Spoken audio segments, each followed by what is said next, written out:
Out tonight's signature style brought to you by Zales, and it's the Greek Freak. Well, that's not. Okay, what are we doing? That's winter chic. That is winter chic. He will, of course, be drafting his own all-star team I'm not tomorrow. going to office. I'm going to play basketball. I got a sweatsuit on.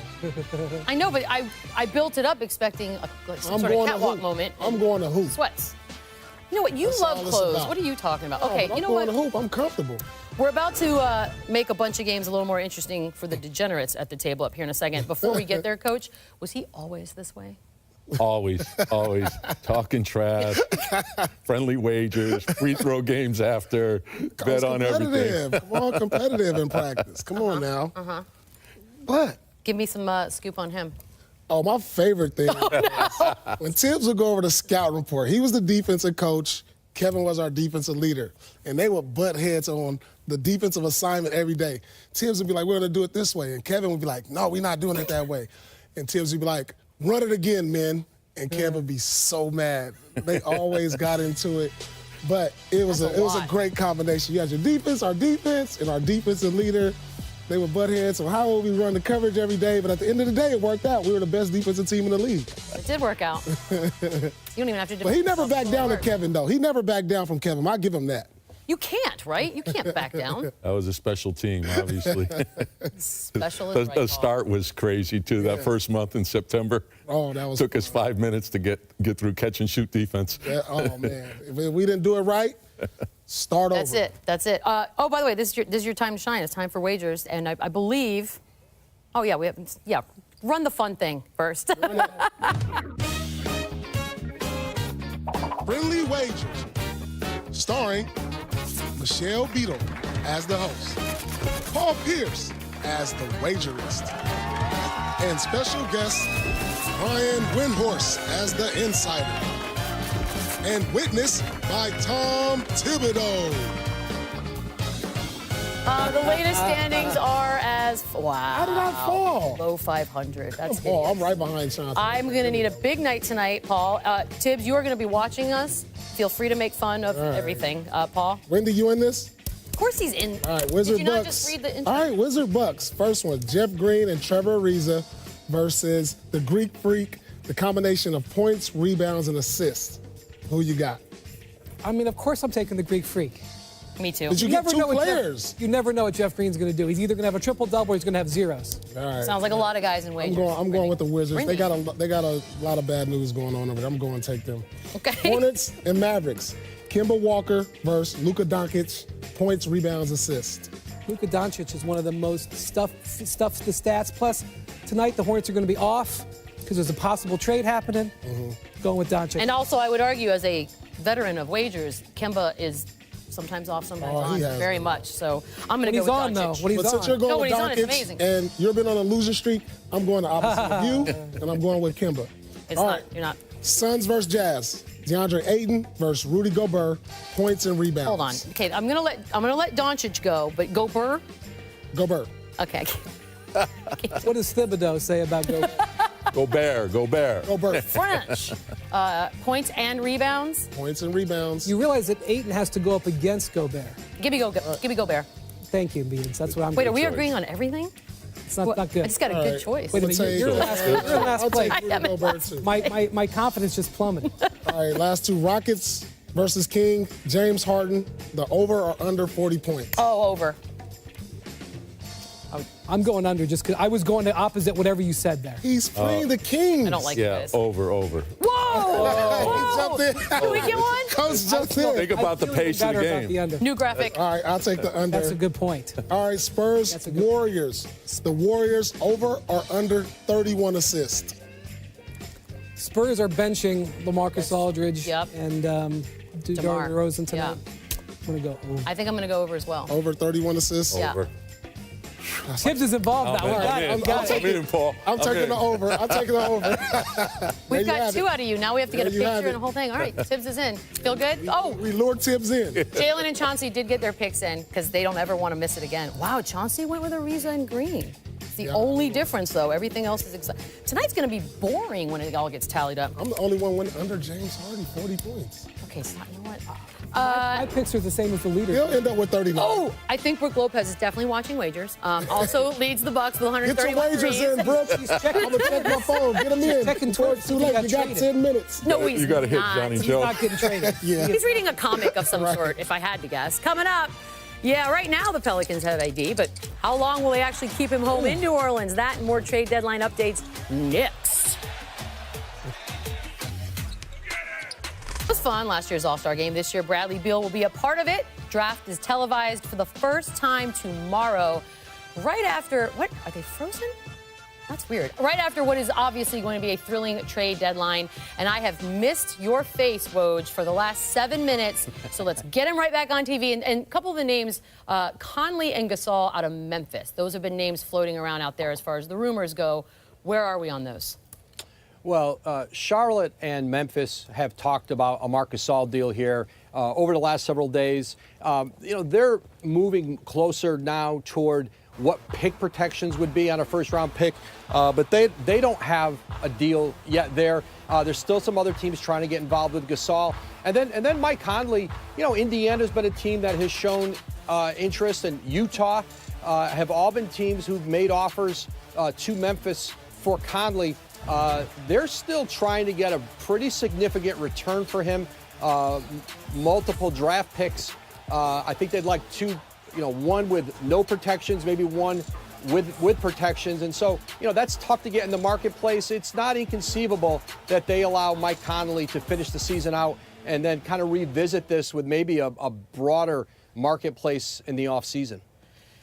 Woj, as always, thank you. Hope to see you again soon. Thanks, Michelle. So, sure we will. those two names, I saw them floating around, and Kyle Lowry was attached to it for 5 seconds. What do we think about the idea that Memphis is going that route? Well, what direction are they going to go? They got two veteran players, a team that's going nowhere fast. They have to look to rebuild. They got a nice young rookie in Jackson Jr. You got to figure out a direction at some point. You got Conley with a heavy contract. Gasol, they're both veterans. They want to win now. And it's like they're not winning. And so it's like, what do? Let's trade them for some assets to build for the future. A key factor here is that they lose their draft pick if it doesn't fall in the top 8. They lose it. So they are highly incentivized to get down into the top 8 so that they can use the draft this year, to give themselves a chance to speed the rebuild. Also, one thing about Mike Conley, he's owed $66 million the next 2 years. Now, he is an excellent player, but that is a big nugget. Mm-hmm. And to start over with their team, they may want some of that space. So we'll see how much they stick to their demands for those trade pieces, if it's also about getting off some big salary for a team that's frankly might be tanking. 66 the next 2. I think when you looked at their team going into the season, they wanted to see what they had, if they had one more run in them. And I think they found that out, and I think now they're ready. Their window's changed now, so they'll move forward. Plan B.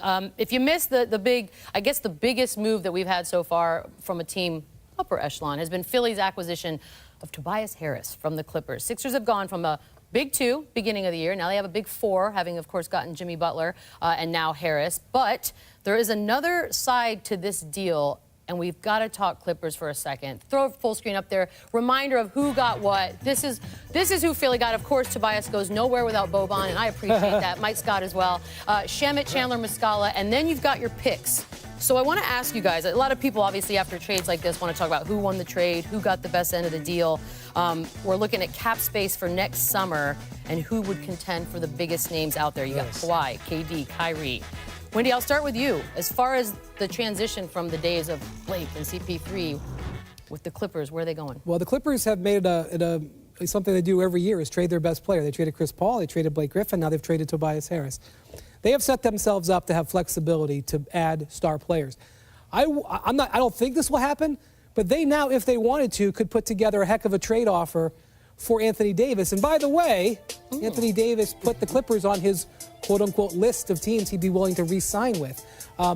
They have added all kinds of draft assets. Plus, Shai Gilgeous-Alexander is one of the most well-regarded young point guards in the league.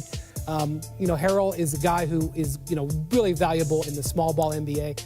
I don't think they're going to go that route. I think they're going to wait till summer. But they have 2 open salary cap slots for max level players, and they could add those players and then potentially still trade for Anthony Davis. That would be a Grand Slam situation, but they have opened all the doors, and we'll see. The Lakers have a lot of doors open too. We'll see whose plan works out better when we get to next fall. Yeah, they really did. They did a good job of really looking forward to this great free agent crop that's coming up this summer and say, hey, if we can get one or even two of these guys to build toward the future, because right now, I mean, Tobias Harris is a really good player, but they're looking for a guy like Kevin Durant or Kawhi Leonard, a guy that can lead them to the next step at gearing themselves up for a championship and possibly building around them for the future. So, like other teams, the Clippers have put themselves in a discussion this summer, as the New York Knicks have done, as the Lakers are doing, to land one of these big time. Brooklyn's doing. So these guys are gambling to get one of these key free agents, or possibly two, this summer. If you're a max guy, how appealing is the idea of becoming a Clipper? I think they've established winning. I think with a coach like Doc and Paul, you've played for him in Boston, and then with the Clippers. I think this trade was good for both teams because it fit the windows of both teams. For Philly, they want to win now. For the Clippers, they're looking to the future. They're going to go after two big stars. They felt that I think they're 5 games over 500, which is terrific, but they're the 8th seed.